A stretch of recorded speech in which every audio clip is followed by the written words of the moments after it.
সুদামার বাড়ি কোথায় ছিল? অবন্তীনগর, তাই না? সেটা কার মধ্যে? গুরু আশ্রমে।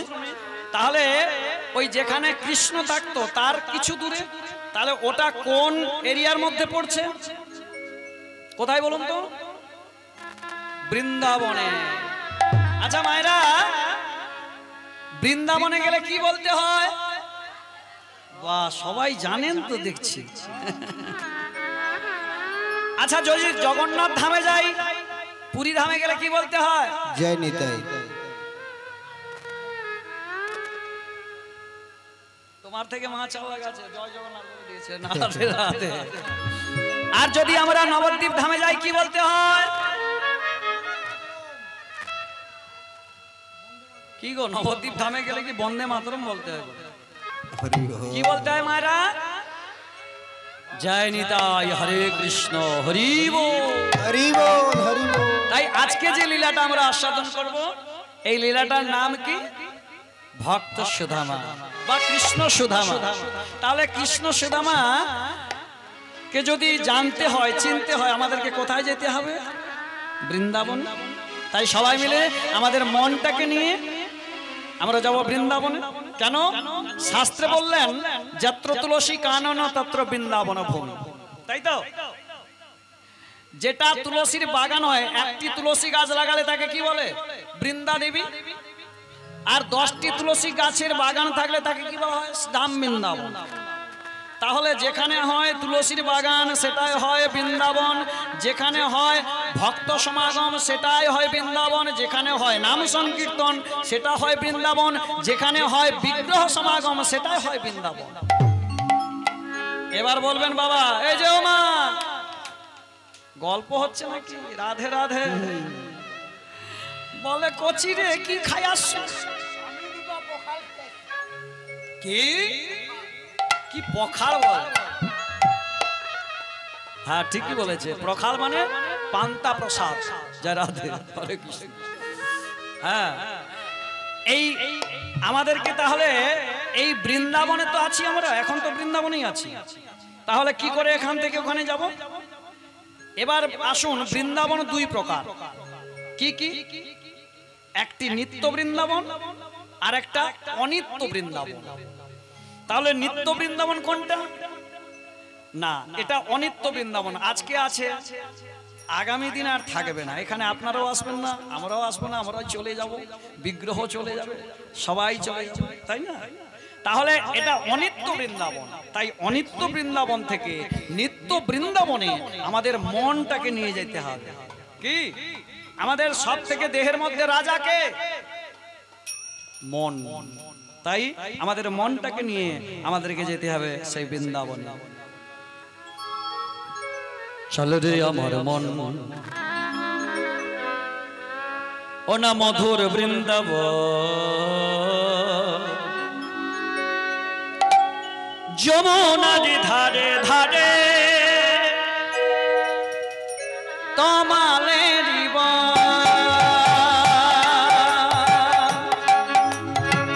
চল রে আমার মন শ্রীদা বৃন্দাবন,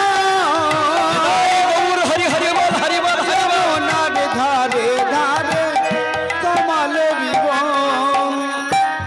চল রে আমার মন ও না মধুর বৃন্দাবন, যমুনার ধারে ধারে তমালের বন। চল রে একবার, চল রে একবার, চল রে আমার শ্রীধা বৃন্দাবন, যমুনার ধারে ধারে তমালের বন।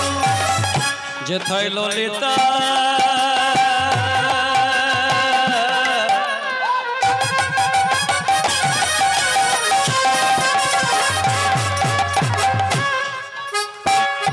ললিতা বিশাখায় আদি যত সখীগণ যমুনারি ধারে ধারে কমলের বন। যমুনার ধারে ধারে তমালের বন। একবার সামনে আমার মন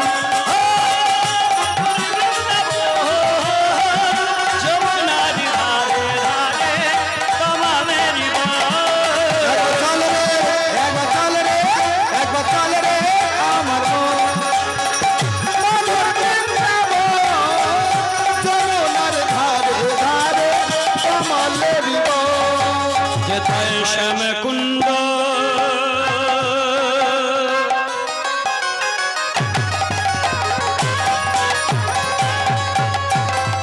শ্যাম কুণ্ড রাধা কুণ্ড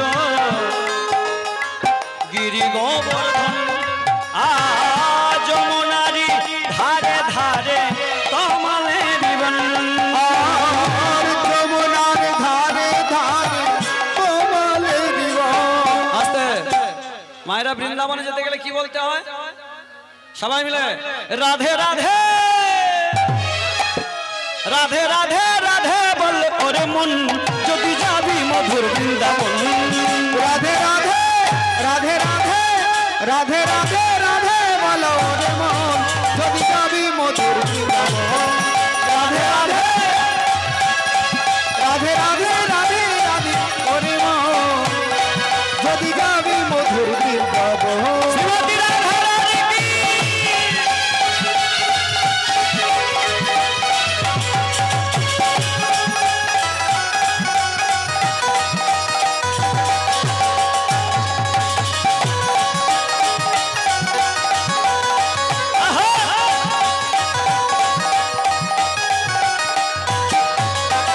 রাধা নামে দুই অক্ষরে না জানি কত সুধা ঝরে রাধা নামে তুই আখারে না জানি কত সুধা ঝরে। ও মায়েরা বলিয়ে শ্যাম সুন্দর কি কানাইয়া লাল কি শ্রীমতী রাধা রানী কি বলিয়ে সবাই মিলে রাধে রাধে রাধে রাধে রাধে রাধে রাধে বললে ওর মন যদি যাবি মধুর বৃন্দাবন রাধে রাধে রাধে রাধে রাধে রাধে রাধে বলো রে মন যদি যাবি মধুর হরি হরি মধুর বৃন্দাবন। রাধে রাধে রাধে রাধে রাধে বলো রে মন যদি যাবি মধুর বৃন্দাবন।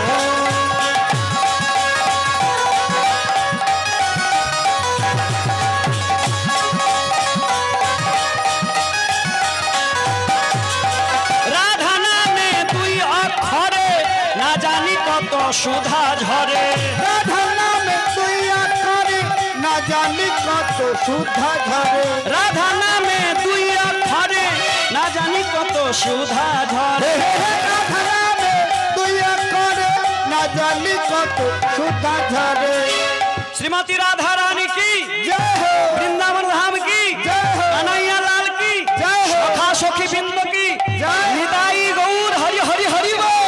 রাধে রাধে রাধে রাধে রাধে রাধে রাধে বল ওরে মন যদি যাবি মধুর বৃন্দাবন রাধে রাধে রাধে রাধে রাধে রাধে রাধে বলো রে মন যদি যাবি মধুর বৃন্দাবন। যদি যাবি মধুর বৃন্দাবন যদি যাবি মধুর বৃন্দাবন যদি যাবি মধুর বৃন্দাবন। নিতাই গৌর হরি হরি বল। যদি যাবি উলুধ্বনি উলুধ্বনি বৃন্দাবন। মায়েরা উলুধ্বনি জানা আছে একটু জোর করে হোক তো উলুধ্বনি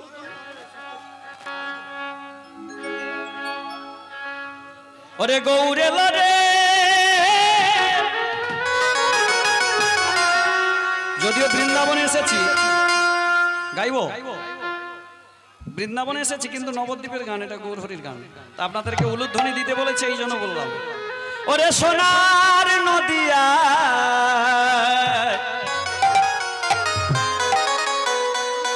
ওরে উলুধ্বনি উলুধ্বনি ধ্বনি মায়েরা সকালে উলুধ্বনি। ওরে শব্দ শোনা যায় আমার গৌর এলো রে আমার গৌরে লরে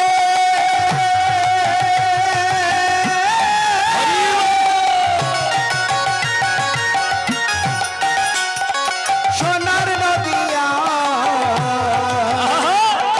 উলুধ্বনি শঙ্খধ্বনি শব্দ শোনা যায় আমার গৌরে লরে। গৌর এলো রে সোনার নদিয়া একটু ভালো করে দেখান দাদাকে উলুর ধ্বনি শঙ্কর ধ্বনির শব্দ শোনা যায় আমার গৌর এলো রে আমার গৌরে লরে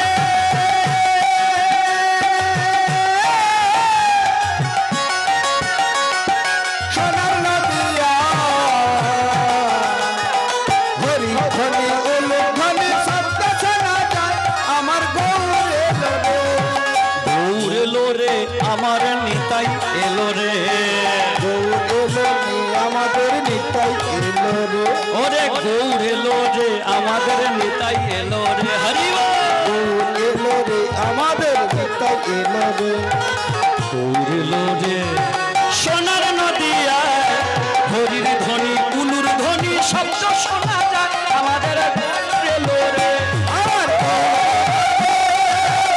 নদিয়া উলুর ধ্বনি হরি ধ্বনি শব্দ শোনা যায় আমার গৌর এলো রে শান্তিপূরণ ডুবু ডুবু নদে ভেসে যায় শান্তিপুর ডুবু ডুবু নদে ভেসে যায় শান্তিপূরণ ডুবু ডুবু নদে ভেসে যায় শান্তিপুর ডুবু ডুবু নদে ভেসে যায় গৌর এলো রে সোনার নদিয়ায় হরির ধ্বনি উলুর ধ্বনির শব্দ শোনা যায় আমার গৌর এলো রে হরি এলো রে সোনার নদিয়া উলুর ধ্বনি হরি ধ্বনি শব্দ শোনা যায় আমার গৌর এলো রে শান্তিপুর ডুবু ডুবু নদে ভেসে যায় শান্তিপুর ডুবু ডুবু নদে ভেসে যায় ওরে কুল ভাঙিয়া ঢেউ আসিয়া লাগলো গোড়ার গায় ফুল ভাগিয়া ঢেউ আসিয়া লাগলো গোড়ার গান এবারে গৌর এলো রে সোনার নদিয়ায় হরির ধ্বনি উলুর ধ্বনির শব্দ শোনা যায় আমার গৌর এলো রে হরি সোনার নদিয়া উলুর ধ্বনি হরি ধ্বনি শব্দ শোনা যায় হরির ধ্বনি উলুর ধ্বনির শব্দ শোনা যায় আমার গৌর এলো রে আমার গৌর এলো রে সোনা নদিয়ায় হরির ধ্বনি শব্দ শোনা যায় আমার গৌর এলো রে বলিয়া শ্রীকৃষ্ণ চৈতন্য মহাপ্রভু কি জগৎগুরু নিত্যানন্দ কি জয়। হরিবাসর কি জয়। ভক্তবৃন্দ কি জয়। বৈষ্ণব মন্ডল কি জয়। ব্রাহ্মণ মন্ডল কি জয়। কর্তার মনের বাসনা পূর্ণ হোক শ্রী গুরু নিতাই গৌর। হরি গৌর প্রেমানন্দে হরি হরি বল জয় রাধে বলবেন কি? এবারে আমরা লীলার মধ্যে প্রবেশ করছি জয় রাধে জয় রাধে ভালো হচ্ছে বাহ বাহ হরে কৃষ্ণ তাহলে আজকে যে লীলাখানি আপনাদের কাছে পরিবেশন হবে লীলাখানির নাম কি বলেছিলাম ভক্ত সুদামা রাধে রাধে আচ্ছা মা এই সুদামা প্রথমে শুনতে হবে বা জানতে হবে এই সুদামা কে ছিল এই যে সুদামা কার ঘরের ছেলে ব্রাহ্মণের বাড়ির ছেলে এক কে ছিল পূর্বজন্মে এটা আমাদেরকে প্রথমে জানতে হবে আসুন এই সুদামার পূর্ব বৃত্তান্ত শুনতে গেলে আমাদেরকে প্রথমে যেতে হবে সেই কোথায় ত্রেতা যুগে হরি বল একদিন রাজা দশরথ তার তিনজন প্রধান স্ত্রী কে বলুন তো কৌশল্যা কৈকেয়ী সুমিত্রা হ্যাঁ এই যে রাধে রাধে আরে কি হলো কি এই দেখছো ঝগড়া লেগে যায় আপনাদের এদিকেও ঝগড়া হয় আমি তো জানি আমাদের ওইদিকে ঝগড়া হয় রাধে রাধে হ্যাঁ কৌশল্যা কৈকেয়ী সুমিত্রা তাহলে তিনজন স্ত্রী আমরা জেনে থাকি কিন্তু যদি কেউ ভালো করে রামায়ণটা পড়ে এই রামায়ণের ইতিবৃত্তিতে লেখা আছে এই দশরথ রাজার স্ত্রীর সংখ্যা রানীর সংখ্যা এই তিনজন নয় আরো আছে শুনলে আপনারা অবাক হয়ে যাবেন হ্যাঁ শুনলে অবাক হয়ে যাবেন কতজন জানেন 750 জন স্ত্রী ছিল বাপ রে বাপ হরি বল হরি বল ও কাকা কটা বিয়ে করছে বলে একটা বিয়ে করে একটা স্ত্রী নিয়ে ঘর করতে পারিনি খালি সকাল হলে ও কচার বাপ খালি পয়সা হরি বল হরি বল। বলেন না না না না। আর এদিকে একটাও জুটে দশরথ রাজার তার সেরকম ক্রেডিট ছিল বাবা, আমাদের মতো মানুষ ছিল না। তিনি মর্যাদা পুরুষোত্তম ছিলেন। মানে যারা মর্যাদা রাখে, হ্যাঁ, সেই দশরথ রাজা তিনি তার 750 জন স্ত্রীকে নিয়ে একদিন মনে মনে চিন্তা করলো যে আজকেই আমি আমার সব থেকে জ্যেষ্ঠ পুত্র কে রাম, এই রামচন্দ্রের রাজ্য অভিষেক করাবো, অর্থাৎ রামচন্দ্র হবে এই অযোধ্যার রাজা। তাই এই কথা চিন্তা করে সমস্ত রানীকে বলছি, এই যে তোমাদেরকে সবাইকে বলছি, আগামী দিন প্রভাতকালে আমরা কিন্তু ওই বৈশিষ্ট্য মুনিকে ডেকে নিয়ে এসি। ওদের গুরুদেব কে ছিল? বৈশিষ্ট্য মুনি। ওই বৈশিষ্ট্য মুনিকে ডেকে নিয়ে এসে আমার পুত্র রামচন্দ্রকে রাজ্যের দায়িত্ব দিয়ে আমি সবকিছু তার হাতে তুলে দিতে চাই। আর এই কথা যেই না বলেছে, অমনি কইকেয়ীর সঙ্গে একজন দাসী ছিল, কে বলুন তো? মন্থরা। এবার দেখুন, 1 কাপ বিষ যদি খেয়ে নেন তবু আপনি বেঁচে যেতে পারবেন, পারবেন তো? কি করে?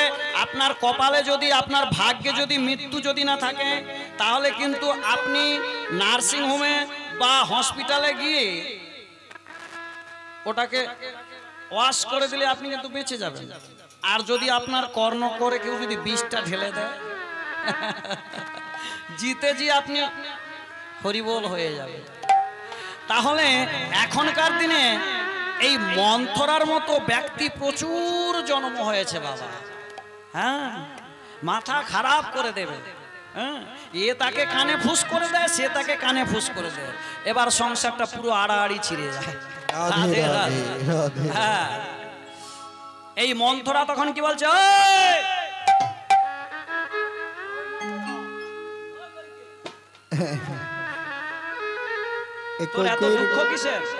মন খারাপ। কইকেই বলছে, আমার কিসের দুঃখ? আমার তো দুঃখ নয়, যে রামচন্দ্র আমাদের জ্যেষ্ঠ পুত্র, তার রাজ্য অভিষেক হবে। কি আনন্দ, কি আনন্দ! বলে চুপ কর, খেয়ে দে কাজ নেই, আনন্দ আনন্দ করছে। তুই একবার ভেবেছিস রামচন্দ্র যদি রাজ্যের রাজা হয় তোদের অবস্থাটা কি হবে? আরে তোর ছেলে ভরতকে বাদ দিয়ে রামকে করাবে রাজা? হ্যাঁ, তোর কি লজ্জাও নেই রে? তোর অবস্থাটা কি হবে? তোকে কোথায় পাঠাবে একবার মনে করে রেখেছিস? তোকে পাশে বসাবে? এতদিন তো শুধু রাম আর রাম। হ্যাঁ মা, এই রামচন্দ্র কিন্তু কৌশল্যার কাছে কিন্তু মানুষ হয় না বাবা। এই রামচন্দ্র কিন্তু কইকেয়ীর কাছে কিন্তু মানুষ হয়েছে। কেন? ওই মেজ মায়ের কাছে সদাই সেইখানে থাকতো। কোথায় রে রাম, খাবি আয়? কোথায় রে রাম, ঘুমাবি আয়? খুবই ভালোবাসতেন কইকেয়ী। কইকেয়ী তখন বলছে, দাসী মন্থরা, তুমি এত বড় কথা বলছো? যে রাম, যাকে ছাড়াই আমি একটুকু চিন্তা করতে পারি নাই, যখন আমার ছেলে ভরতকে আমি তার মামার বাড়িতে পাঠিয়ে দিলাম, সেই দিন থেকে রাম হয়েছে আমার ভরতের মতো। সেই রামকে নিয়ে আমি সদাই ঘুমোতে গেলে রাম, খেতে গেলে রাম, কোথাও গেলে রাম। আর সেই রামের আজকে রাজ্য অভিষেক হবে, তাকে রাজা করানো হবে। তোমার মনে এতটা কুটিলতা? এই তোর ভালোর জন্য বলছি, শোন, তুই এই রাজার কাছে গিয়ে বল, তোর যে 2টি বর প্রাপ্ত আছে, সেই 2টি বর তুই রাজার কাছে গিয়ে চেয়ে নে। কি বললে? ওই 2টি বর। হ্যাঁ, তোর কি মনে নেই যেদিনকে সম্ভাসুর তোর স্বামী দশরথ রাজাকে ওই বানে ঘাতে এমন করে দিয়েছিল 5 মিনিট অন্তর ওষুধ খাওয়াতে হবে। সেই সময় কোন স্ত্রী আসে নাই, তুই এসেছিলিস। আর তুই কইকেই, তুই তোর স্বামীকে বাঁচিয়েছিলিস। ও মায়েরা, আমাদের মনেই একটাই চিন্তা, কি বলুন তো, মনে হয় কইকেই সব থেকে খারাপ স্ত্রী। না না না, কইকের মতো এত ভালো স্ত্রী জগতে আর ছিল না। যখন গন্ধর্বদের সঙ্গে অসুরদের সঙ্গে যখন যুদ্ধ লেগে গিয়েছিল না, তখন ওই যুদ্ধে ওই সম্ভাসুর বলে একজন অসুর দশরথ রাজাকে বানাঘাতে একদম অবস্ত্র করে দিয়েছিল। এমন তার পরিস্থিতি হয়েছিল, বাঁচবে না। ডাক্তার বদ্যিকে ডেকে নিয়ে এসে যখন দেখা হলো, যে দেখা গেল কি 5 মিনিট অন্তর ওষুধ খাওয়াতে হবে। কে করবে? এখনকার দিনে যে স্ত্রী আছে বা পত্নী আছে, পারবে? 3 দিন নাড়ানাড়ির পর 4 দিনের বেলা বলবে, এ বেটা মরে নাই কেন? মরলে তো দেখতে পাই। হরি বল, হরি বল। এই মা, অপরাধ নেবেন না বাবা, আমাদের ওই দিকে হয়, আপনাদের দিকে হয়? হয়, সব জায়গায় আছে। বাপরে বাপ, রাধে রাধে রাধে। হ্যাঁ, তাহলে কইকেই ওই দিনকে ছুটে এসেছিল, শোনো আমি যাব আমার স্বামীকে বাঁচাবো, 5 মিনিট অন্তর আমি ওষুধ খাওয়াবো। সেদিন যখন দশরথ রাজা সেরে উঠেছিল, দশরথ রাজা বলেছিল, বলো তোমার কি চাই, আমি তোমাকে বর দিতে চাই। শোনো, আমি যে তোমার অর্ধাঙ্গিনী, আমি যে তোমার স্ত্রী, আর স্ত্রী হয়ে অর্ধাঙ্গিনী হয়ে স্বামীকে সেবা করাইতেই তো তার কর্তব্য। তার জন্য কিছু চাইতে হয় নাকি? থাক, ও সময় হলে আমি ঠিক নিয়ে নেব। অগ্রাহ্য ভাবে বরটাকে ফেলে দিল, দূরে সরিয়ে দিল। আর একদিন আর একটা সময় যখন ওই দশরথ রাজার কোন শাস্ত্রে বললেন বুড়ো আঙুলে, কোন শাস্ত্রে বললেন এই সিদ্ধারার উপরে একটা ফোঁড়া হয়েছে, সেই ফোঁড়াটাকে বদ্যি মশাই বললেন, ডাক্তার মশাই বললেন, ওকে চেরা যাবে না। ওই ফোঁড়াটাকে ভালো করতে হলে তাহলে ওটাকে মুখ দিয়ে, ওর রক্ত বিষাক্ত পুঁজ মুখ দিয়ে তুলে ফেলাতে হবে। তা তোমার এতজন স্ত্রী রয়েছে, তার মধ্যে কে করবে কাজ? না হলে কিন্তু ক্যান্সারে পরিণত হবে। আর ক্যান্সার মানে নো অ্যান্সার, বাঁচবে না। তাই ওই দিনকে কইকে ছুটে এসেছিল, আমার যে কর্তব্য, আমার স্বামীকে বাঁচানোর দায়িত্ব আমার। কোন স্ত্রী এসেছিল না, সেই দিন কইকেই এসেছিল গো। আর সেই কইকেইকে বলেছিল, বলো এবারেও তুমি আমাকে বাঁচালে, বলো কি আশীর্বাদ নেবে? কইকেই বলেছিল, না আমার কোনো আশীর্বাদ চাই না, সময় হলে আমি ঠিক নিয়ে নেব। সেই দিনের কথাগুলো মন্থরা মনে করিয়ে দিচ্ছে, কইকেই তোর ভরতকে নিয়ে এসে রাজা কর। শোন, তুই ওই দুটি শর্তের কথা তোর কি মনে নেই? তুই ওই দুটি বর তুই চেয়ে নে। প্রথম বর চাইবি যে তোর ছেলে ভরতকে করতে হবে এই দেশের রাজা। আর দ্বিতীয় বর, রাজা হওয়ার পরে ওই রামচন্দ্র আর এখানে থাকতে পারবে না, 14 বৎসরের জন্য বনবাসে যেতে হবে। না না না না না, অমন কথা বলো না গো দাসী, অমন কথা বলো না। আমি পারবো না, আমি পারবো না বলতে, আমি বলতে পারবো না যে রামকে আমি খাওয়ার সময় তাকে ডেকে নিয়েছি, আমি আর কাছে বসিয়েছি। যে রামকে আমি শুতে গেলে তাকে কাছে নিয়ে শুয়েছি, সেই রামকে বাদ দিয়ে আমার পুত্র ভরতকে আমি রাজ্যের রাজা করাবো। আবার যদিও রাজা করার সময় আমার জ্যেষ্ঠ পুত্র রামচন্দ্র সেখানে থাকতে পারবে না, বনবাসে চলে যাবে। এ কথা শোনার আগে কেন আমার মৃত্যু হলো না? কইকেই যখন কাঁদছে না মা, তখন ওর কর্ণকুহরে একটু একটু করে বিষ ঢালছে মন্থরা, একটু একটু করে বিষ ঢেলে দিচ্ছে। শোনো, তুমি বুঝতে পারছো না, রাম যদি এখানে থাকে তোমার ভরত কিন্তু রাজা হবে না। তাই ভরতের রাজা হওয়ার আগে ওকে 14 বছরের জন্য বনবাসে পাঠিয়ে দাও। শোন, দরজা জানলা বন্ধ করে দিয়ে তুই ঘরের ভেতরে চিৎকার করে কাঁদ। কইকেই তারই দাসী মন্থরার কথা শুনে ঘর ভেতরে দরজা জানলা বন্ধ করে দিয়ে চিৎকার করে কাঁদছে। এদিকে দশরথ রাজার 749 জন স্ত্রীকে নিয়ে, মানে কইকেই ঘরে আছে, একে নিলে 50 হবে, তাদেরকে নিয়ে বলছে আসুন সবাই আসুন, সবাই এসে এই ধান দুব্বা না, ধান আর দুর্বা আমাদের এই রামচন্দ্রকে সবাই মিলে আশীর্বাদ করো।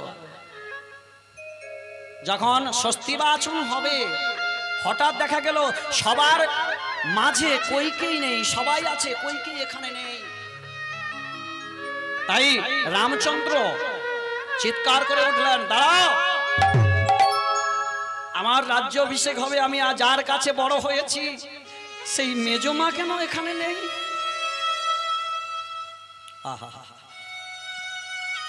দশরথ রাজা 1 পা 2 পা করে যখন ঘরের ভেতরে গেল, দেখে মেজ রানীর ঘরটা অন্ধকার, অন্ধকারের ভেতরে কে যেন বসে বসে কাঁদছে, দরজাটায় টোকা দিয়ে ডাকছে, ওগো কইকেই, কইকেই, বাড়ির ভেতরে বসে বসে কাঁদছো কেন? আজকে দেখো কত আনন্দের সময়, আর এই আনন্দের সময় তুমি কাঁদছো, কি হয়েছে? এসো। দরজা খুলে দিয়ে যখন হাত ধরে টেনে নিয়ে এলো, ওই কইকেই 2টি আশীর্বাদের কথা বলে দিল। আর এই 2টি আশীর্বাদের কথা বলবার সঙ্গে সঙ্গে দশরথ রাজার বুকের ভেতরটা যেন মচড়ে উঠেছে। আর যেই না মচড়ে উঠেছে, থরথর করে কাঁপতে কাঁপতে ওই দশরথ রাজা বলছে, ওগো মেজ রানী, এ কথা তুমি বলতে পারলে মেজ রানী? এ কথা তুমি বলতে পারলে? বেশ, যখন তুমি বলেছ, জ্যৈষ্ঠ পুত্র তো রাম, আমি কোনো কাজ করতে গেলে আমার বড় পুত্রকে না বলে যাইনি, তা তাকে একবার জিজ্ঞেস করার কর্তব্য। একটু অপেক্ষা করো, আমি গিয়ে জিজ্ঞেস করে আসি রামচন্দ্র এই কথার অনুমতি দেবে কি না। ভেসে যা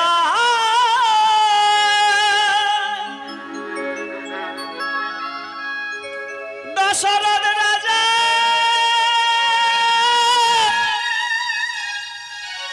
নয়ন জলে ভেসে যা, ভেসে দশরথ রাজা 1 পা 2 পা করে নয়ন জলে ভেসে যায়, রামচন্দ্রকে বলছে, রাম, ভেসে যায়, ওরে বাপ রাম, নয়ন আমাকে 2 বার তোর মেজো মা আমাকে বাঁচিয়েছিল, সেই বাঁচিয়েছিল বলে আমি তাকে 2টি আশীর্বাদ করতে চেয়েছিলাম। আর এই 2টি আশীর্বাদ করতে গিয়ে আমাকে বলেছিল সময় হলে চেয়ে নেব। আজকে সেই 2টি আশীর্বাদ চাইছে, বল রে রাম, আমি কি দেব? বলে, বাবা, সহধর্মিনীর মনের কথা শুনতে হবে, তার সহধর্ম পতির কাজ হলো তার স্ত্রীর সব কথা শোনা। হ্যাঁ, স্ত্রীর তো মাথার উপরে আর কেউ নেই, একমাত্র তার স্বামী। তা বাবা, তোমারই কর্তব্য তোমার স্ত্রীর কথা শোনা। বেশ, তাহলে শোন রাম, তাহলে শোন, এই 2টি আশীর্বাদ, 2টি বর কি চেয়েছে? প্রথম বরে তোর আর রাজা হওয়া যাবে না, আর দ্বিতীয় বর হলো তোকে এই রাজ্য ছেড়ে 14 বছরের জন্য বনবাসে চলে যেতে হবে, 14 বছরের জন্য বনবাসে চলে যেতে হবে। রাম মুচকি হেসে বললেন, পিতা পিতা, মেজমা তো ঠিকই বলেছে, মেজমা তো ঠিকই বলেছে, তুমি কাঁদছো কেন? কেন না পিতা, তুমি খবর দিয়ে পাঠাও, ভাই ভরতকে ডেকে নিয়ে এসে তাকে এই সিংহাসনটা দাও। আর আমি আর থাকবো না। পিতার কথাই যে একটা ছেলের শোনার কর্তব্য। পিতা স্বর্গ, পিতা ধর্ম, পিতা হি পরমং তপ, পিতরি প্রীতিমাপন্নে প্রীতি যুক্ত আপন্নে, মানে পিতার সুখের জন্য যা কিছু কাজ করা যায়, প্রিয়ন্তে সর্বদেবতা, তাহলে খুশি হবে সব দেবতা ভগবান। যে পিতামাতাকে ভালোবাসে তাকে আর এক্সট্রা করে ভগবানের সেবা পুজো করতে হবে না। নিতাই গৌর প্রেমানন্দে হরি হরি হরি হরি বল। আজকালকার দিনে আমরা মাতা পিতাকে ভুলে যেতে বসেছি। হ্যাঁ, সব কিছুর অভাব নেই, কোনো কিছুর অভাব নেই, কিন্তু একটা বস্তুর বড় অভাব, যেটা হলো মায়ের প্রতি ভালোবাসা, পিতার প্রতি ভালোবাসা। সেই ভালোবাসাটুকু আমরা ভুলে যেতে বসেছি। যে মা মাঘ মাসের শীতের রাত্রিতে আমরা যখন অজান্তে মায়ের কোলে প্রস্রাব করে দিয়েছিলাম, সেই দিন কই সেই মা তো আমাকে দূরে ঠেলে দেয় না। সেই মা আরো কি করেছিল? সেই শীতের রাত্রিতে আমি যে জায়গাটায় প্রস্রাব করে ভিজিয়ে দিয়েছি, সেই জায়গাটায় নিজে ঘুমিয়ে থেকে আমাকে মায়ের জায়গায়, শুকনো জায়গাটায় শুয়ে দিয়েছিল। আর সেই মাকে আজকে আমাদের প্রণাম করতে গেলে হাতটা কাঁপে। সেই মাকে যদি প্রণাম করতে যাই, আমরা মনে করি যে আমি এত বড় ব্যারিস্টার, আমি এত বড় কীর্তনিয়া, আমি এত বড় বাদক, আমি ডাক্তার, আমি পণ্ডিত, আমি নাকি ওই বুড়িটাকে প্রণাম করব? সব কিছুর অভাব না থাকলেও একটা বিষয়ে বড় অভাব, সেটা হলো ভক্তি। আর পিতামাতাকে যদি কেউ ভক্তি না করে, তার প্রতি যদি না প্রেম দেয়, ভালোবাসা দেয়, সেই ছেলের কোনো মূল্য থাকে না গো। কেন জানেন? যে ছেলেটা, এই যে আস্তে কথা জোরে হয়ে যাচ্ছে, হরি বল, সেই ছেলেটা যে দ্বার দিয়ে বের হয়, সেই দ্বার দিয়ে প্রস্রাব নির্গত হয় কি? তাহলে যে ছেলেটা কথা শোনে না, সেটা কিন্তু পুত্র নয়, সেটা হলো মূত্র। রাধে রাধে। তাই যাদের মা বাবা হারিয়েছে, যাদের মা বাবা এখনো হারায়নি, তাদের কাছে করজোড়ে মিনতি করব, পিতামাতাকে কেউ দুঃখ দেবে না গো। শাস্ত্রে বলেছে মায়ের এক ফোঁটা দুধের ঋণ শোধ হবে না কোনোদিন, জন্ম জন্মান্তরে করিলে সাধনা। যে বুকের সুধা খেয়ে তুমি বড় হয়েছ, সেই বুকে যদি তুমি লাথি মারো, তোমার ধ্বংস সম্ভাবী। রাধে রাধে। মাকে কোনোদিন দুঃখ দিতে নেই। এখনকার দিনে সোশ্যাল মিডিয়ায় দেখা যায় একটা ছেলে মাকে ধরে, পিতাকে ধরে প্রহার করছে। লজ্জা করে আমাদের মতো কীর্তনিয়াদের। অনেক কীর্তনিয়ারা রয়েছে, তারা পিতামাতাকে প্রহার করে, পিতামাতাকে সেবা দেয় না, অথচ আসরে উঠে বড় বড় কথা বলে।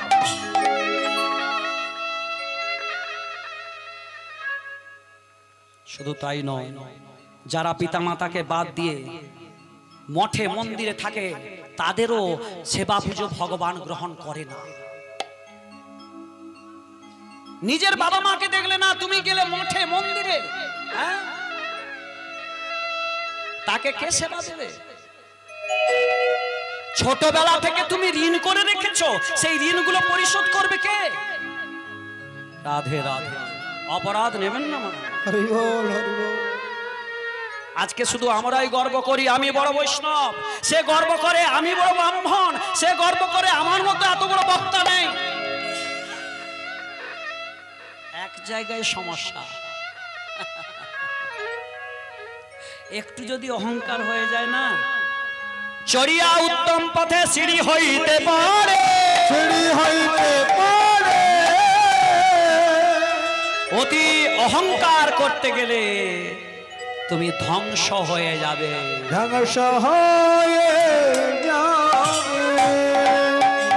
অতি দর্প হত লঙ্কা, অতি মানেছ কৌরবা।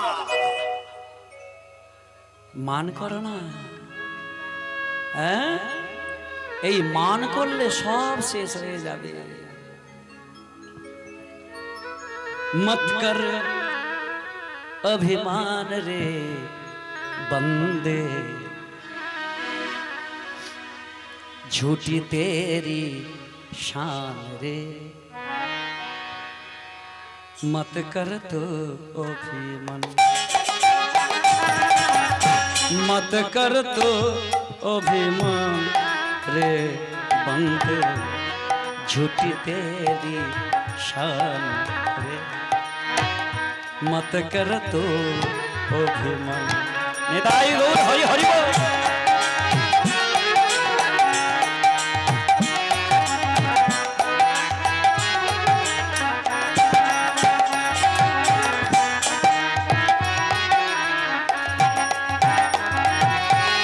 কি বলছে? মত কর তু অভিমান। এ অভিমানটা মিথ্যা, এই অভিমানটা মিথ্যে মিথ্যে করছিস। হ্যাঁ, তেরে জैसे লাখों ने आया,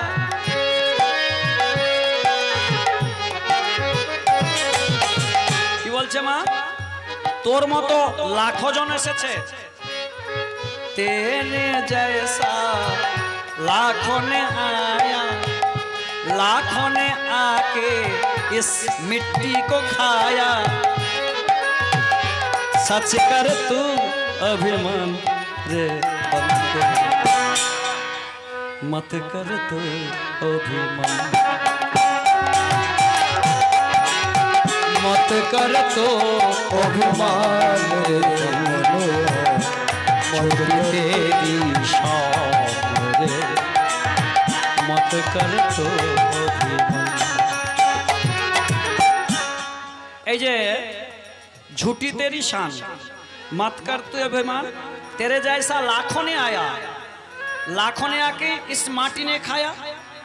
কিছুদিন আগে আমার বাবা এই ঘর বাড়িগুলো বলেছিল আমার ঘর আমার বাড়ি, তারপর তার বাবা মানে আমার দাদু সেও বলেছিল এই ঘর আমার বাড়ি, এই সব আমার, তাকেও চলে যেতে হয়েছে। তার দাদু, তার বাবা, তার বাবা, তার বাবা, হ্যাঁ, সবাই এসে বলে গেছে এটাই আমার ঘর, এটাই আমার গাড়ি, এটাই আমার বাড়ি। কিন্তু কে আছে? तेरे जैसा लाखों ने आया,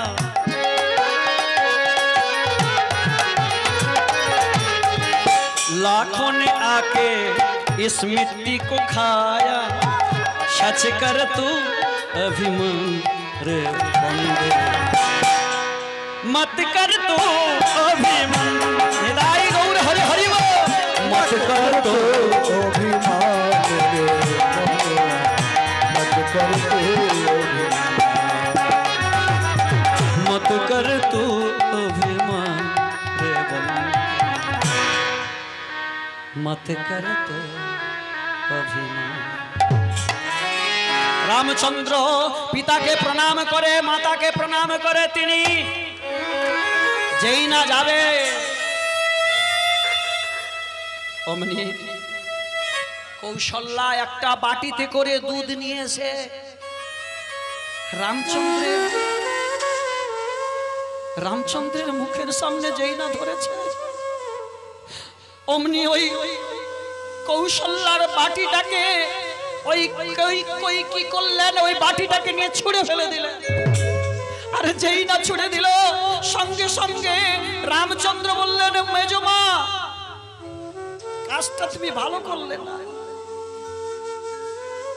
ইতিহাস তোমাকে কোনোদিন ক্ষমা করবে না। মা শোনো, তুমি এর আগে মন্দর পর্বতে গিয়ে তুমি আমার জন্য সেদিনকে তুমি ধ্যান করেছিলে, আমি বলেছিলাম জন্মে জন্মে তোমার কোলে আমি যাব, কিন্তু বলে দিচ্ছি এর পরের যুগে আমি তোমার দুগ্ধ পান করব না, তোমার কোলে যাব বটে, কিন্তু তোমার হলো তাই। বাবা লক্ষ্য করে দেখুন, কই কই হয়ে এলো কথা, দৈব কি, তাই ওর দুগ্ধ পান করলেন না ভগবান। পিতার কাছে প্রণাম করে পিতাকে জড়িয়ে ধরে মর্যাদা পুরুষোত্তম রামচন্দ্র পিতার কথা রাখবার জন্য তিনি পিতাকে জড়িয়ে ধরে বলছে, পিতা পিতা কেন না পিতা। পিতার দুটো চোখ পুছিয়ে দিয়ে বলছে, পিতা তুমি কেন না, মেজমা ঠিক করেছে, তুমি আমায় আশীর্বাদ করো। দেখো পিতা, আমি হাসি মনে সব কিছু মেনে নিলাম। হাসি মুখে সব মেনে নিয়ে তিনি বিদায় হয়ে যাচ্ছে। এদিকে ওই অযোধ্যার 82 জন রাজ্যের যত বাসী ছিল তারা হায় হায় করছে, এ কি হলো গো, আমাদের অযোধ্যা পুরীটা শ্মশানে পরিণত হয়ে গেল। রামচন্দ্র যেই না বেরিয়েছে, পেছনে শত্রুগণের ছেলে লক্ষণ, সুমিত্রা যে রাধে, সুমিত্রার ছেলে লক্ষণ, ও কি করলো, ও বলে যে দাদা আমাদের বাড়িতে থাকবে না, আমিও থাকবো না, আমি ওই দাদার পেছন ধরে আমিও চলে যাব, দাদার সঙ্গে আমি থাকবো। সীতা দেবী এক এক করে তার ওই সোনাগুলো খুলে সিংহাসনে রেখে দিয়ে সবাই 3 জন পেছনে পেছনে চলে গেল। আর এদিকে এই দশরথ রাজা এই পুত্রের 14 বৎসরের বনবাস আর সহ্য করতে পারলেন না, তিনি মারা গেলেন। আর যেই না মারা গেল, এবার এই কাজকর্ম করতে হবে, কে করবে, ভরতকে আনতে হবে। ভরতকে আনতে চলেছে সুমন্ত সারথী। সুমন্ত সারথী ভরতকে যখন নিয়ে আসছে রথে করে, সুমন্ত সারথী এক এক করে বলছে, ভরত শোনো, তোমার ওই অযোধ্যা পুরীটা শ্মশানে পরিণত হয়েছে। কি বলছো? হ্যাঁ গো, তোমার ওই অযোধ্যা পুরীটা আর অযোধ্যা নেই, ওটা পুরো শ্মশান হয়ে গেছে। কি বললে? এই অযোধ্যা পুরী যে শ্মশান হয়েছে এর জন্য দায়ী কে? শুনবে শুনবে কে দায়ী? তুমি শুনলে তুমি নিজেকে ধরে রাখতে পারবে তো? বলো বলো সুমন্ত সারথী, কে আমার এই পিতৃতুল্য দাদাকে ওই বনবাসে পাঠিয়েছে? কেমন এই জন্য এই রাজ্যটাকে শ্মশান করেছে? আমি তাকে নিজ হাতে আমি তোকে শাস্তি দেব। শোনো শোনো ভরত, এই শ্মশান হওয়ার জন্য দায়ী তোমার মা। মা মা করেছে? আমার মা? আমার মা? হ্যাঁ, তোমার মা কইকেই তোমার মা, তোমার মা করেছে। কি বললে? মা করেছে? না না না না, আমি বিশ্বাস করতে পারছি না। ছুটে গিয়ে মাকে প্রণাম করে বলছে, মা আমি যে কথাগুলো শুনলাম এগুলো কি সত্যি? মা কথা বললেন না। আর কেউ যদি কোনো কথায় যদি নিজে চুপ থাকে, জানবেন তারও সম্মতি আছে। হ্যাঁ, কোনো কথা হচ্ছে সেখানে যদি দাঁড়িয়ে থেকেও যদি কোনো কথা না বলে, যদি সেই খারাপ কথাগুলোকে, খারাপ কাজকে যদি তিনি মেনে নেন তাহলে চুপচাপ সেখানে দাঁড়িয়ে থাকবে, একটাও কোনো কথা বলবে না। ভরত জানতে পারলেন যে মা করেছে, ছি মা ছি, ইতিহাস তোমাকে কোনোদিন ক্ষমা করবে না। আজ থেকে তোমাকে আমি প্রণাম করবো বটে, কোনোদিন আমি তোমাকে মা বলে ডাকবো না। ছুটে গেল সুমন্ত সারথীর কাছে। সুমন্ত, এক কাজ করো, যে আমার পিতৃতুল্য দাদা যে বনবাসে গিয়েছে আমি সেখানে যাব। আমি ওই দাদার সিংহাসনে আমি বসবো না, আমি সেখানে যাব। আমি গিয়ে দাদার পাদুকাটা নিয়ে এসে আমি ওই সিংহাসনে রাখবো, না হলে আমি জোর করব, দাদাকে জোর করে নিয়ে আসবে, চলো আমাকে নিয়ে।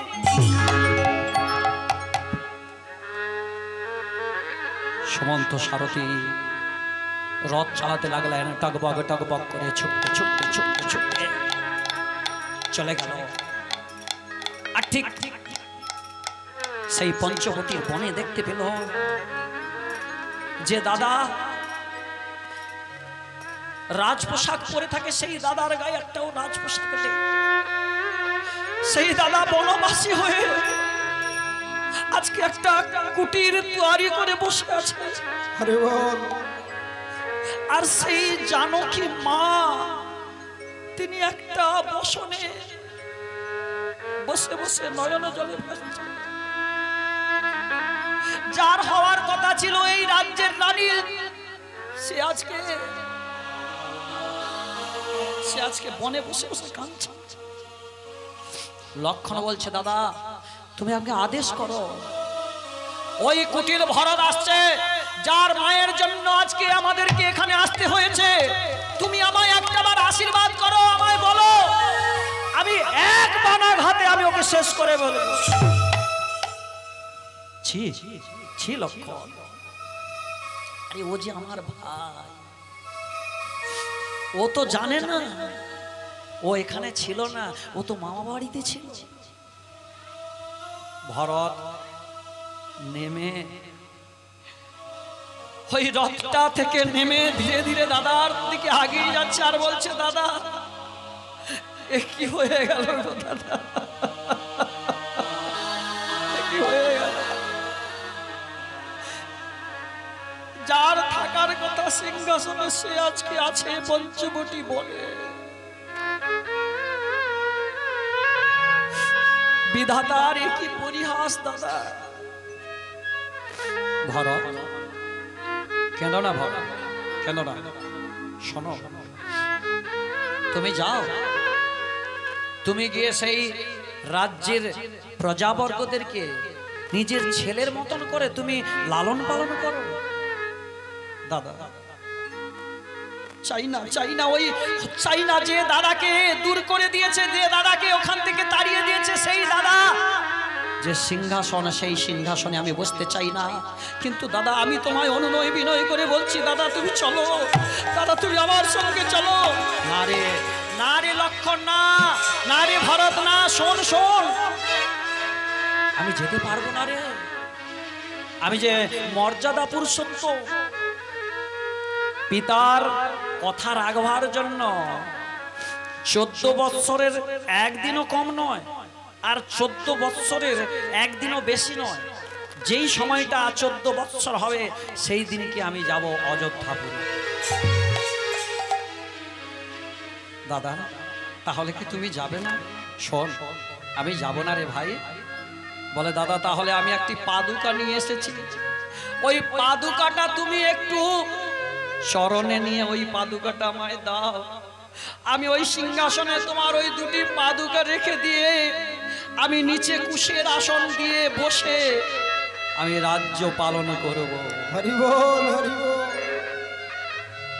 বেশ তাই হবে। যখন ওই পাদুকা দুটো নিয়ে মাথায় নিয়েছে, নিয়ে বলছে, দাদা তুমি আমায় একটা আশীর্বাদ করবে দাদা। বল ভাই, কি আশীর্বাদ দিতে হবে? দাদা এ জন্মে তো তোমার কাছে থাকা হলো না দাদা, এর পরের জন্মে আমি যেন তোমার বন্ধু হয়ে আসতে পারি দাদা। এর পরের জন্মে আমি যেন তোমার বন্ধু হয়ে আসতে পারি। রামচন্দ্র বলেছিল তথাস্তু, যাও, এর পরের জন্মে তুমি হবে আমার বন্ধু। দাদা, আজকে যদি আমি বন্ধু হতাম তাহলে তোমায় আমি জোর করে ধরে নিয়ে যেতে পারতাম, কিন্তু আজকে আমি বন্ধু না হয়ে ভাই হয়েছি, তার জন্য আমি তোমাকে জোর করে নিয়ে যেতে পারলাম না।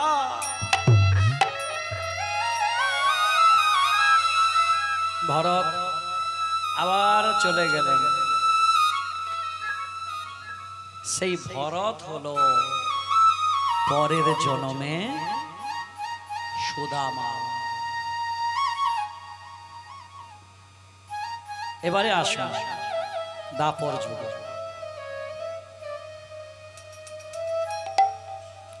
দাপর যুগে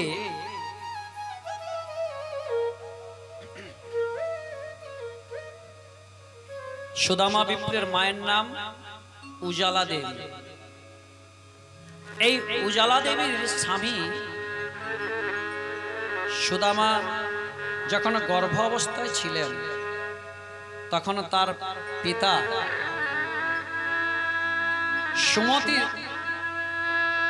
সুমতি ব্রাহ্মণ, তিনি ওই ছেলে যখন গর্ভে আছে সেই সময় উনি দেহান্ত হয়ে যান। এদিকে ব্রাহ্মণ যখন দেহান্ত হয়ে গেল, এই বিধবা মা প্রসব করলেন ওই সুদামাকে। তিলে তিলে ওই সুদামা বড় হতে লাগল। একদিন মা ভিক্ষা করে নিয়ে এসে ওই নিজের বাড়িতে যে নারায়ণ শিলা আছে, ওই নারায়ণ শিলার কাছে বসে বসে তিনি গাইছেন। আর কি বলছেন?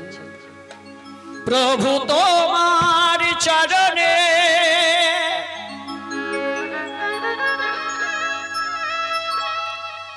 সবে দিলাম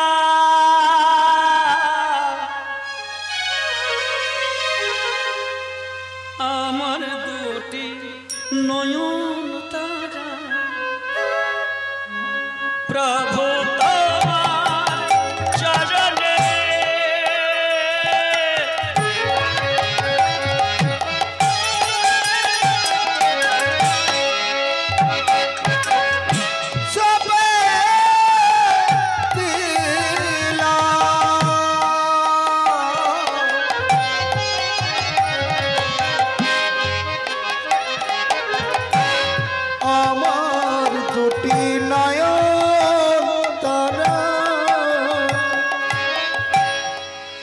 আমার দুটি নয়ন তারা,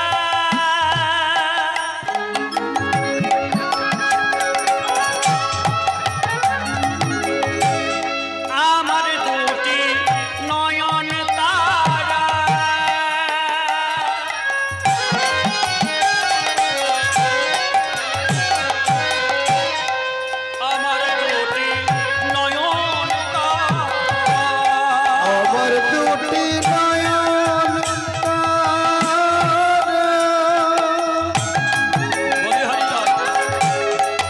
আমার দুটি নয়ন তারা,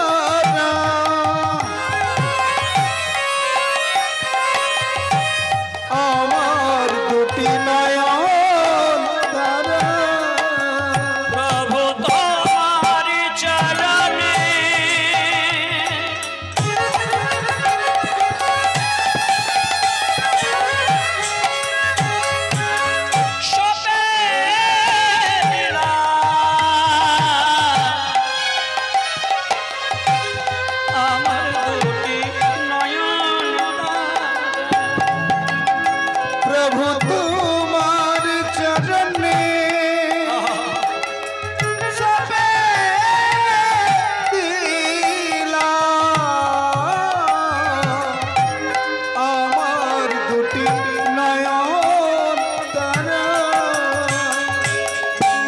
গোপীনাথ নাম ধরেছ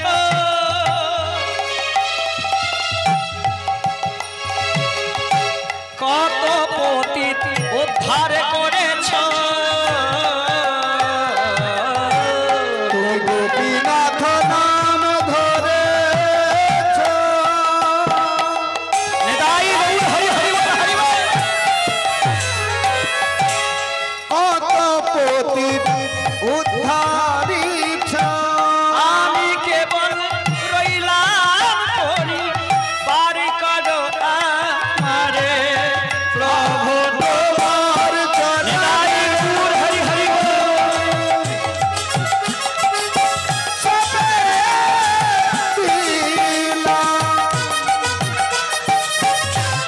আমার দুটি নয়ন আমার দুটি নয়ন তারে, আমার দুটি নয়ন তারে, আমার দুটি নয়ন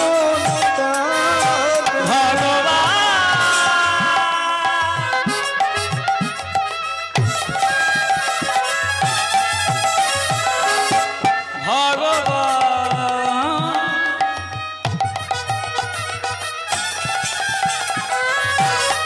ও গো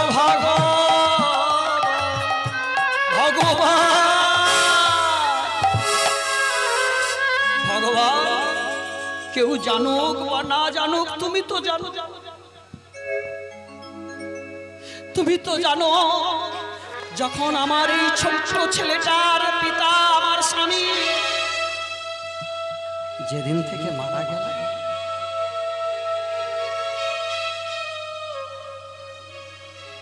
সেই দিন থেকে আমি তিলে তিলে করে এই ছোট্ট ছেলেটাকে ধীরে ধীরে বড় করেছি। আমি বাড়ি বাড়ি ভিক্ষা করে নিয়ে এসে এই ছেলেটার মুখে অন্ন তুলে দিয়েছি। প্রভু প্রভু আমি কি করি, কোথায় যাই? সুদামা বিপ্র মায়ের গলাটি জড়িয়ে ধরে বলছে, মা মা কাঁদছো কেন, কি হয়েছে? এই তো মা ছেলের পরিবারে কত আনন্দ বলো তো। সুদামা বিপ্র তখন বয়স মাত্র 5 বছর, আধো আধো কথা বলছে, মায়ের দুটি নয়ন ভাসিয়ে দিচ্ছে।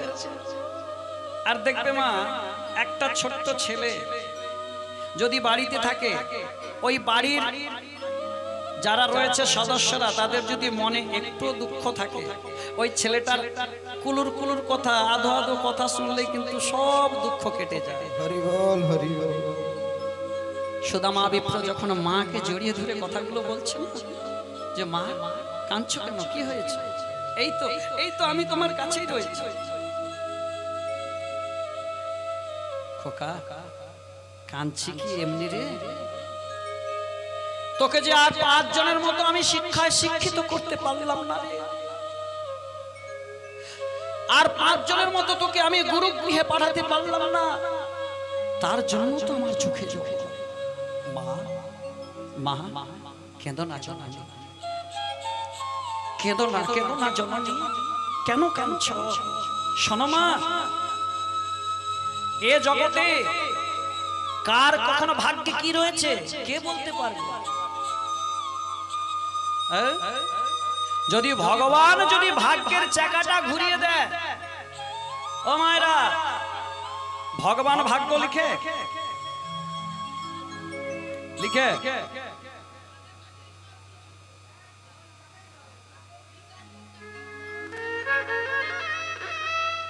তুমি ভেবেছো কি মনে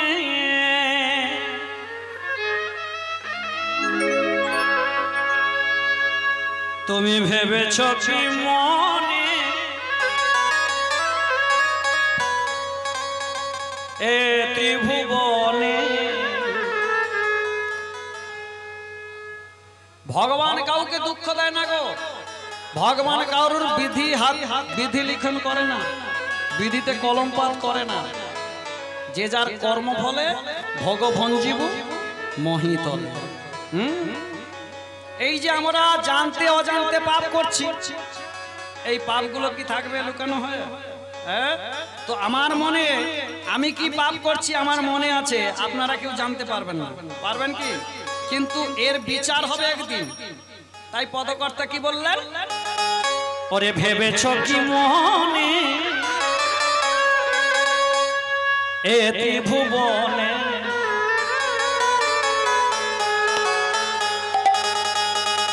তোমার পাপের কথা কেউ জানবে না। আরে মন বারে বারে আশা হবে না।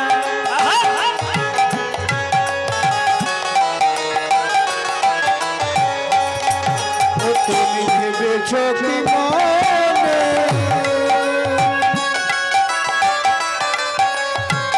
এই ত্রিভুবনে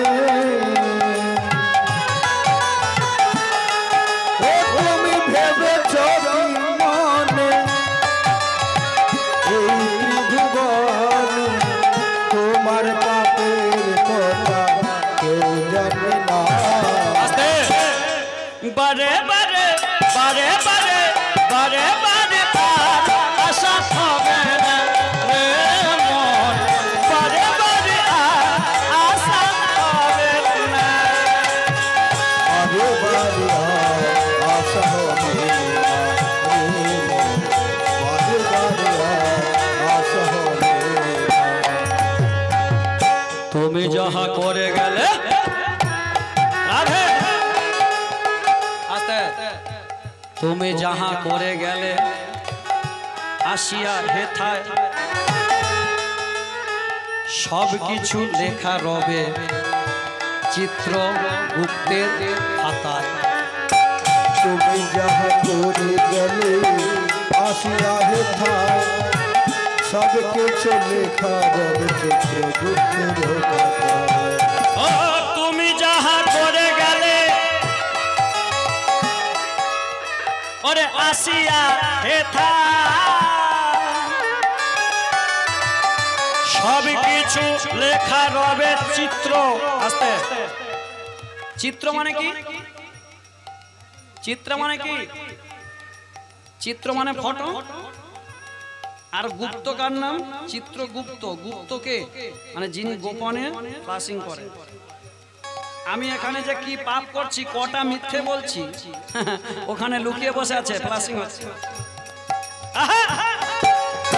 তুমি যাহা করে গেলে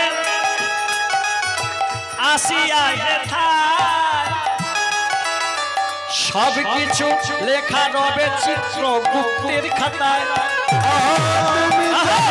আস্তে, বিচার করিবেন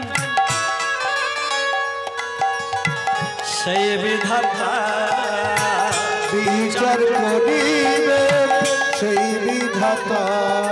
ওরে বিচার করিবেন করিবেন সেই বিধাতা, বিচার করিবে সেই বিধাতা। তার চোখে ফাঁকি দেওয়া কারো চলে না। বারে বারে বারে বারে বারে বারে বারে বারে বারে বারে আশা হবে না, বারে বারে আশা হবে না। হৃদয় মূর হরি হরি বল। আশা হবে না রে মন, বারে বারে বারে বারে বারে বারে আশা হবে না। বলিয়া শ্রীকৃষ্ণ চৈতন্য মহাপ্রভু কি, জগৎগুরু নিত্যানন্দ কি, হরিবাসর কি, ভক্তবৃন্দ কি, সেবা হবে কি। হরি বল হরি বল। আমার মাসি হাসে দেখো, মাসি একবারে হা হা হরি বল হরি বল। অপরাধ নেবেন না মা, একটু আনন্দ দিলাম তো। দেখুন সবসময় কাঁদতে ভালো লাগে না, সবসময় দুঃখ ভালো লাগে না। আজকালকার মানুষ হাসতেও তো চায়। রাধে রাধে। এই কীর্তনে যদি হাসি না দেওয়া হয় মায়েরা কেউ বসে থাকবে না, দূর শুধু কাঁদে কাঁদে। হ্যাঁ, পদকর্তা কি বললেন? বারে বারে আর আসা যাওয়া হবে না। এরপর বললেন সাবধানে চলো রে মন, হও রে হুঁশিয়ার। সাবধান, এ জনমে তুমি যা কাজ করছো পরের বেলায় আবার একটা জনম ঘুরে আসবে। তুমি আজকে তোমার স্বামীকে মানলে না, তোমার শ্বশুরকে খেতে দিলে না, তোমার পুণ্যের ফলে আজকে তুমি বেঁচে গেলে, এগুলো সব তোলা হয়ে থাকবে পরের জন্মে তোমার বেলা সেটাই হবে। ফের কইও সাধু সাবধান, হ্যাঁ সাধু সাবধান হয়ে যাও। সাধারণ মানুষকে বললেন না সাবধান হও, সাধুকে বললেন সাবধান হও, যদি হতে হয় তোমাদেরকে হতে হবে, আর তোমাদেরকে দেখেই শিখবে সাধারণ মানুষ। নিদাই গৌর প্রেমানন্দে হরি হরি হরি বল হরি বল। হ্যাঁ, সাবধানে চলো রে মন, হও রে হুঁশিয়ার, আয়ু সূর্য অস্ত গেলে। এই আয়ুটা যখন শেষ হয়ে যাবে, হ্যাঁ আয়ু সূর্য অস্ত গেলে দেখবি অন্ধকার।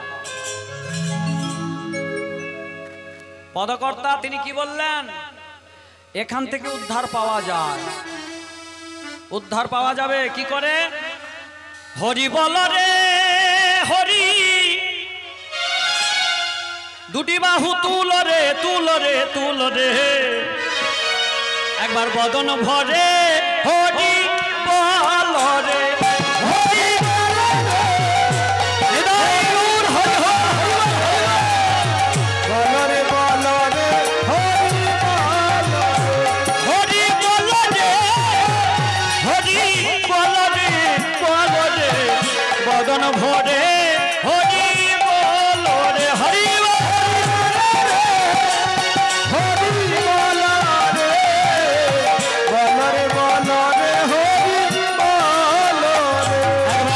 হরি বল হরি বল ভাই, হরি বল হরি বল হরি বল ভাই, একবার হরি বল হরি বল হরি বল ভাই, হরি বল হরি বল হরি বল ভাই, হরি বল রে হরি বল রে বল রে, বদন ভরে সবাই বল রে হরি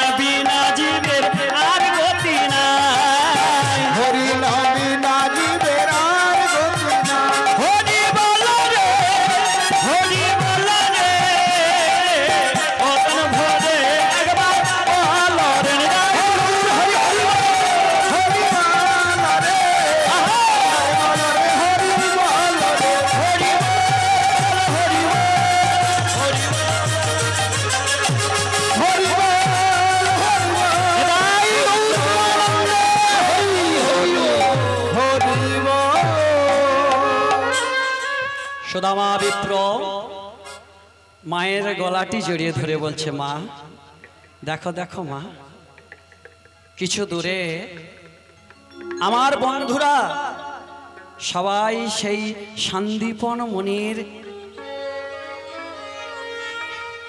গৃহে পঠন পাঠন শিক্ষা অধ্যয়নের জন্য সেখানে ভর্তি হয়েছে।